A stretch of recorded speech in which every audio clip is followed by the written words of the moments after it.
आरहत वाङ्मय में कहा गया है, जहाँ लाहो तहाँ लोहो, लाहा लोहो पवड्ढई, दो मास कयम कज्जम कोडी ए विन निठ्ठियम। आदमी के भीतर अनेक वृत्तियां होती हैं, उनमें से एक वृत्ति या दुर्वृत्ति होती है लोभ। लोभ की वृत्ति के कारण आदमी में लालसा का भाव, तृष्णा, आकांक्षा, कामना, आसक्ति, ये भाव उभरते रहते हैं। और लोभ की वृत्ति बहुत कमजोर पड़ जाए तो फिर उभरने का क्रम न भी रहे, पर भीतर में उसका अस्तित्व रहता है। आदमी अपराध में जाता है, हिंसा में, डकैती में, लूटपाट में, चोरी में, झूठ भी बोलता है। इन अपराधों की पृष्ठभूमि में एक बड़ा कारण यह लोभ की वृत्ति भी हो सकती है। इस लोभ की वृत्ति के कारण मानो आदमी को कोई अपराध में धकेल रहा है और आदमी अपराध में प्रवृत्त हो जाता है। लोभ पर कंट्रोल करना बहुत उच्च कोटि की साधना है और गुस्से पर कंट्रोल करना भी साधना है, परंतु लोभ तो संभवतः और भी ज्यादा दुर्जय है। तात्विक भाषा में तो 10वें गुण स्थान तक लोभ का अस्तित्व बना रहता है, जबकि गुस्सा तो पहले ही 9वें गुण स्थान में ही समाप्ति को प्राप्त हो जाता है। आदमी को लाभ होता है, कई बार लाभ के बाद फिर लोभ बढ़ जाता है। जहां लाहो तहां लोहो, जैसे जैसे लाभ होता है वैसे वैसे लोभ होता है। ला की जगह लो हो जाता है, लाभ से लोभ। संतोष धारण करना आदमी सीख ले फिर तो बड़ा सुख रहता है, शांति रहती है। कितना ही कुछ मिल जाए, संतोष का धन नहीं मिलता है तो मानो बहुत कुछ नहीं मिला। थोड़ा ही मिला है, बहुत कुछ से आदमी वंचित है। जब आए संतोष धन, सब धन धूल समान। यह संतोष भी एक वृत्ति है या एक स्थिति है, वो हमें प्राप्त हो जाए, आदमी को प्राप्त हो जाए, इसका मतलब लोभ समाप्त हो गया या बहुत कम हो गया, प्रतनु हो गया है। तो यह लोभ की वृत्ति है, वो कैसे बढ़ जाती है? लाभ से लोभ। एक युवक था, काफी कमजोर था, आर्थिक दृष्टि से गरीब था और इतना कोई ज्यादा पढ़ा लिखा भी नहीं था। एक संकट सा आ गया, परिवार को कैसे चलाऊं? तो कोई उसका पुराना कोई पिता का मित्र मिला, उसके सामने उसने अपनी समस्या रखी कि गरीबी की भारी मार झेल रहा हूं।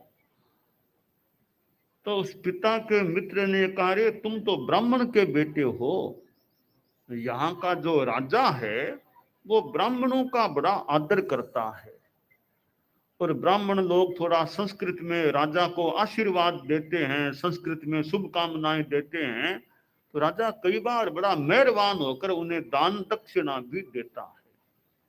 और खास करके सवेरे सवेरे सबसे पहले राजा जब निवृत्त होकर बाहर बैठता है, तब सबसे पहले कोई ब्राह्मण पुत्र राजा को संस्कृत भाषा में आशीर्वाद देता है, तो उसको सबसे पहले आने वाले को राजा बहुत अच्छे प्रसन्न मन से ज्यादा दान दक्षिणा दिया करता है। तो तुम तो ब्राह्मण पुत्र हो, थोड़ा संस्कृत को में बोलना सीख लो, आशीर्वाद की भाषा। एक दिन जल्दी जाओ राजा के पास, सबसे पहले राजा कुछ तुम्हें दे सकेगा। ठीक है, उसने थोड़ा संस्कृत में बोलना सीख लिया, आशीर्वाद की भाषा को, और सीख करके सोचा कल मैं जाऊं, सबसे पहले जाऊं और मुझे बहुत कुछ मिल जाए। रात को सोया तो वो दिमाग में वही बात थी, जल्दी उठना जल्दी उठना। तो रात को 1-1:30 बजे ही जाग गया। राजा का टाइम तो 6-6:30 बजे होता, वो तो 1-1:30 बजे ही जाग गया। वो मन में मानो भूत सवार था, जल्दी जल्दी जल्दी। अब घड़ी और कुछ देखा नहीं, अपने घर से रवाना हो गया। तेजी से चला कि दूसरा ब्राह्मण कोई मेरे से पहले राजा के पास पहुंच न जाए, सबसे पहले जाने वाला मैं बन जाऊं। थोड़ा गति में दौड़ने का रूप आ गया, दौड़ता जा रहा था। अब वो 1:30-2 बजे का समय है, और यूं राजा की वो नगरी राजधानी, तो जगह जगह वो आरक्षक लोग घूम रहे थे सुरक्षा के लिए, नगर की सुरक्षा के लिए। इसको दौड़ते हुए देखा, रात को 1:30-2 का समय। तो आसपास के जो आरक्षक लोग तैनात थे, उन्होंने सोचा रे कोई चोर लगता है, ये तो रात को कहाँ जा रहा है। तो गिरफ्तार किया। तो रात को कहाँ जा रहे हो? कि राजा राजा के पास। कौन सा राजा? अभी 1:30 बजे कौन से राजा, 2 बजे कौन से राजा मिलेंगे?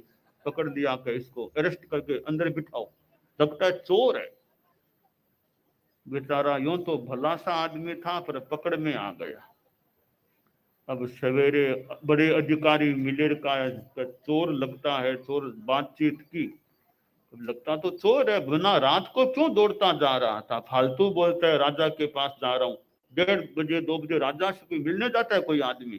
फालतू बात करता है ये तो। पकड़ लिया, सवेरे राजा के पास उसको ले गए। राजा के पास जाना तो था उस रूप में आशीर्वाद देने के लिए, जाना पड़ा मानो कुछ ऐसी स्थिति में जो वांछनीय नहीं है। बेचारे को ले गए। अधिकारी बोले महाराज ये कई चोर घूमते हैं ना रात में, आज रात को पकड़ में आ गया। ये 1:30-2 बजे के समय दौड़ रहा था, तो लगता तो चोर ही है, बाकी पक्का तो कहना मुश्किल है। आपका जो आदेश हो, अब जो भी करना हो इसके बारे में, हमने इसको गिरफ्तार तो कर ही लिया है। तो राजा ने उसके चेहरे को देखा,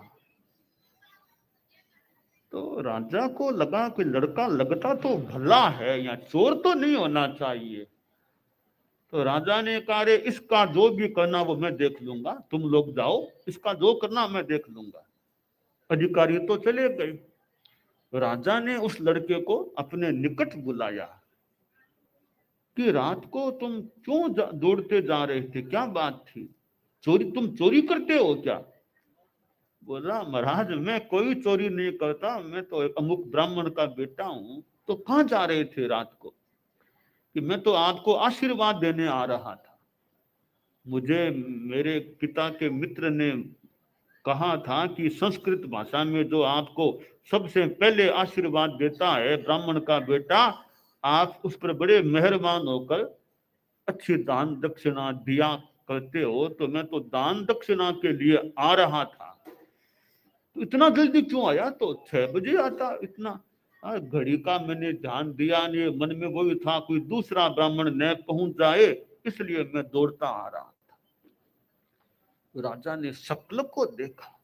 कई कई लोग जो बहुत गहरे हो, बात चेहरे को देख करके पकड़ ले क्या स्थिति है। तो वो भीतर के भावों को एक अनुमान से जान सकते हैं, कोई जानने वाले हों तो राजा कोई ऐसा ही अनुभवी आदमी था। तो शक्ल को देखा और उसके बातचीत के तरीके को देखा और हाव भाव को देखा, लगा चोर तो नहीं है, कब की बात है, मुझे चोर तो नहीं लगता, ये है कोई भला भद्र लड़का है कोई। तो राजा में दयालुता का भाव था कि ठीक है, बोल तुम्हें क्या चाहिए, तुम जो चाहो सो मांग लो, मैं दूं। तो लड़का बोला, महाराज पहले तो मुझे सोचने का समय दो, क्या मांगू आपसे। कहा ठीक है, अपनी वाटिका है ना, ये अशोक वाटिका है महल के इधर, चले जाओ, सोच लो, तो सोच करके आ जाना, जब चाहो तब आ जाना, मेरे से बात कर लेना। वो वाटिका में गया, अच्छा बगीचा था, सोचने लगा रे कि मेरा उद्देश्य था 2 मासा सोना। मैं चला था घर से तो मुझे जैसा कहा था कि 2 मासा सोना राजा दिया करता है सबसे पहले आशीर्वाद देने वाले ब्राह्मण पुत्र को। तो 2 मासा सोना के लिए मैं आया था, तो 2 मासा मांग लूं तो 2 मासा से आखिर कब तक काम चलेगा।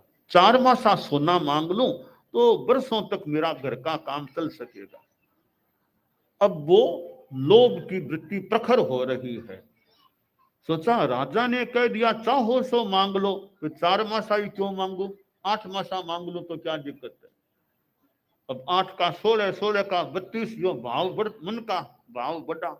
सोचते सोचते मन में आया रे ये 16 और 32 तो सच क्यों, मैं तो आधा राज्य ही मांग लूं, मैं तो खुद ही बड़ा बन जाऊंगा, आधा राज्य मांग लूं। इतने में भाव की मानो पराकाष्ठा आई इस संदर्भ में कि मांगना तो आधा क्यों, पूरा ही राज्य मांग लो ना, पूरा ही राज्य मांग लो। राजा ने तो कह दिया कि चाहो सो मांग लो मैं दूंगा, तो आधा क्यों मांगू, आधा आधा क्यों करना, अखंड मांगना, पूरा मांगना। तो यहाँ का राजा, राज्य का अधिपति मैं बन जाऊंगा, राजा मैं खुद बन जाऊंगा। राजा का तो वचन है चाहो सो मांग लो मैं दूंगा, पूरा राज्य ही मांग लेना चाहिए। यहां तक बढ़ा, फिर एक वो सद्भावात्मक शुभ भावात्मक विचार उभरा, अरे तुम क्या आदमी हो, 2 मासा सोना मांगने के लिए चले, फिर पूरा राज्य मांगने को तैयार हो गए, कितना तुम्हारा लोभ है, क्या लोभ से कोई तुम्हें शांति मिलेगी। अब वो दिशा बदली तो दशा भी बदली, वापिस संतोष का भाव पुष्ट हुआ कि नहीं नहीं क्या करना है, क्या करना है, करते करते ऐसा भाव हुआ कुछ नहीं मांगना है, भीतर में ही मुझे तो मिल गया जो मिलना था। अब राजा के पास गया, राजा बड़ा खुश था, प्रसन्न था, यहाँ आ गए, सोच लिया ना, हाँ महाराज क्या सब हो गया, सोच लिया, बोलो क्या मांगते हो। तो वह बोला महाराज जो मन में आया था अंतिम रूप में वो अगर मांग लूं तो पूरा राज्य ही मांगता मैं, या आपका मुकुट है ना वो मैं लेता, फिर आपको सामान्य नागरिक के रूप में शायद होना पड़ता, पूरा राज्य मांग लेता, पर अब नहीं मांगूंगा, मुझे भीतर में ऐसा मिल गया, अब यह राज्य नहीं चाहिए, कुछ भी नहीं चाहिए, मैं तो परम तत्व को प्राप्त करने की दिशा में बढ़ गया या पा लिया है। सारी आकांक्षाएं समाप्त हो गई। यह लोभ लाभ से बढ़ भी सकता है, बढ़ सकता है, बढ़ता भी है, वो मिले और मिले और मिले और मिले। जब संतोष की दिशा में हम आगे बढ़ जाते हैं तो मानो कुछ नहीं चाहिए, सब कुछ हमारे भीतर है, जो परम तत्व वो हमारे भीतर है, कुछ नहीं चाहिए। एक लड़का था, छोटा बच्चा, तो 6-7 वर्ष का रहा होगा, तो सोचा कि ये आजकल गर्मी पड़ती है, कभी कभी वर्षा भी आ जाती है, एक अम्ब्रेला छत्ता खरीद लूं तो धूप से बचाव भी हो जाएगा और वर्षा से भी बचाव हो जाएगा। छत्ता दोनों ओर से बचाव करता है, धूप से भी बचाव करता है, वर्षा से भी बचाव कर देता है, छत्ता खरीद लूं। तो बाजार में एक दुकान पर गया, वो छत्ते बिक रहे थे, छोटे छोटे बच्चों के छत्ते भी थे। कहा अंकल जी ये छत्ता है ना, मुझे छत्ता चाहिए। कहा भी दे दूंगा, पैसा लाओ। कि कितना पैसा लेते हो? कि तुम्हारे बच्चों का छत्ता छोटा है तो 1 रुपया में दे दूंगा, 1 रुपया लाओ और छत्ता ले लो। अंकल जी 1 रुपया तो नहीं दे पाऊंगा, एक तो नहीं दे पाऊंगा।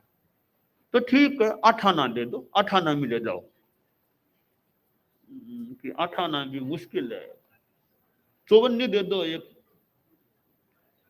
अंकल जी अब मैं तो बिना पैसे ही आया हूं, ऐसे बिना पैसा नहीं है मेरे पास। तो वो दुकानदार था, उसने कहा तुम किसके बेटे हो? तो मैं तो अमुक का। अच्छा लग रहा है तो मेरे मित्र का ही बेटा है, क्या मेरे फ्रेंड का ही बेटा कोई। ऐसा ऐसा करो, मैं तुम्हें बिना पैसे ही यह छत्ता दे देता हूँ। तो बच्चा बोला बिना पैसे दोगे तो मैं 2 छत्ते लूंगा, फिर 2 छत्ते लूंगा, एक क्यों लूंगा। अब यह लोभ कैसे बढ़ता है, फ्री में देने लग गया तो और लोभ कि फ्री में दो तो मुझे 2 छत्ते दो, एक ही क्यों दे रहे हो। तो लाभ से लोभ बढ़ जाता है। विशेष बात यह कि लाभ होने पर भी लोभ को न बढ़ने दे, लाभ होने पर भी नहीं नहीं नहीं चाहिए, नहीं चाहिए, वो संतोष की वृत्ति हो, वहां परम सुख का प्रारंभ या परम सुख की फिर प्राप्ति हो सकती है। तो आज हम हिम्मत नगर आए हैं। यह हिम्मत शब्द है, हिम्मत। गुरुदेव तुलसी का गीत है, थोड़ी सी करके हिम्मत, थोड़ी सी करके आंको जीवन की कीमत, आंको जीवन की कीमत। मक्खन पानी न बिलोना चाहिए, हृदय को धोना चाहिए, कि पावन होना चाहिए। यह है जगने की बेला, अब ना सोना चाहिए। तो हमारे में हिम्मत ऐसी जागे कि निर्भयता का भाव पुष्ट हो जाए, लोभ का भाव पुष्ट न रहे, अपुष्ट हो जाए, प्रतनु हो जाए। हम अनुव्रत यात्रा कर रहे हैं, सद्भावना, नैतिकता, नशा मुक्ति की बातें भी बताया करते हैं। परम पूज्य आचार्य तुलसी ने अनुव्रत आंदोलन चलाया था, उसको 75वां वर्ष अब लग गया है, यानी अनुव्रत आंदोलन शुरू हुए 74 वर्ष पूरे हो गए और 75वां वर्ष चल रहा है। और ये अनुव्रत से संबंधित अनुव्रत अमृत महोत्सव का वर्ष, और हमारी यात्रा भी यह 1 वर्ष की अनुव्रत यात्रा के रूप में। तो अनुव्रत का संकल्प पुष्ट हो तो आशा है लोभ की चेतना पर भी चोट हो सकती है, लोभ भी कमजोर पड़ सकता है।